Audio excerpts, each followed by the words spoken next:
there's any filmmaker proving themselves as a modern great nowadays, then it has to go to Sean Baker. Sean Baker's been directing movies since the year 2000, and although I haven't seen many of his older ones, he has certainly been making a name for himself these past 9 years. In 2015, he directed Tangerine, a fantastically unique movie following sex workers in LA, and the craziest part is, it was all filmed using the camera on an iPhone 5, proving that you don't need the best equipment around to make a movie. He followed this up in 2017 with The Florida Project, a movie that takes place in a motel beside Disneyland where 6-year-old Moody lives with her mother. It's such a raw and beautiful film. Both Brooklyn Prince and Brie Vinette have never acted before and give incredibly touching performances. And of course, Willem Dafoe was robbed at the Oscars that year too. And lastly, Red Rocket came out in 2021, where we witness a washed-up porn star as he returns to his small Texas hometown. A film so brilliant that it literally revived Simon Rex's career. So yeah, it's clear that Sean has a lot of talent in making films, but I guess the real question is, has that continued with his newest release, Anora?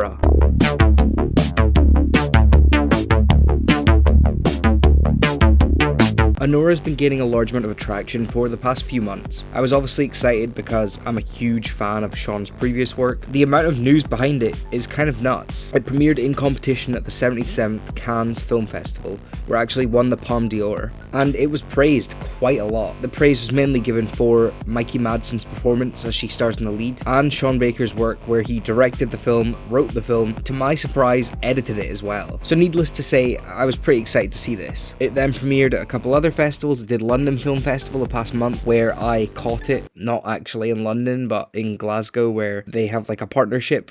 So I went in with a pretty open mind. My expectations were kind of high, and yeah, this is easily my favourite film of the year. Someone that actually gave this a lot of praise was Greta Gerwig, who was serving as the president of the Cannes Festival jury. When talking about how it won the Palme d'Or, she said that it was something we had collectively felt we were transported by, moved by, and it felt both new and in conversation with older forms of cinema. So already you have a bunch of people praising it, and I'm going to join that ballpark of saying this is just such a great fun time. The trailers for this are pretty good, but they don't really give too much away. I say one thing they definitely don't give away is the fact that this movie is incredibly funny and full of heart. I saw this in a sold out cinema, and I have not heard laughs like that since I watched Poor Things for the first time last year. Off the bat, discussing things that make this so great.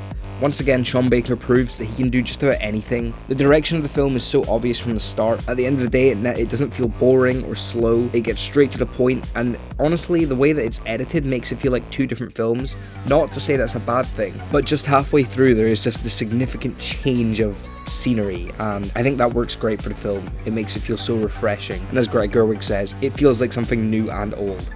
Something that's completely unique in cinema, and something that benefits from things that have come before it. Performance-wise, I am officially starting Mikey Madsen's Best Actress campaign. This is by far the best performance I've seen all year. It's funny, it's sad, it doesn't give the audience time to digest it, it just comes in, she dominates every single bit of screen time she has. I mean, obviously the film's named after her, so she's in it a lot, but she really does make this her own thing. Sean Baker also is incredibly unique with his music choices. Obviously, when I think of Bye Bye Bye by NSYNC, I don't think of Deadpool and Wolverine, I think of Red Rocket. Specific scene that's played in there, and that's no different here. Greatest Day by Take That is played in this so many times, and that's a song that I don't particularly like, but it feels so in place and like it belongs. Everything in this film belongs exactly where it is. I wouldn't change a single thing about it. I guess at the end of the day, the best way to describe this for me is, this is 2024's Poor Things. It's unique, it's funny, it's sexy, it's sad, it's full of heart, it's full of talent, and honestly, if there's anything you're going to see within the next few months, I recommend Anora. I don't think you'll see anything like it for a little while, and here's hoping that it absolutely dominates this award season.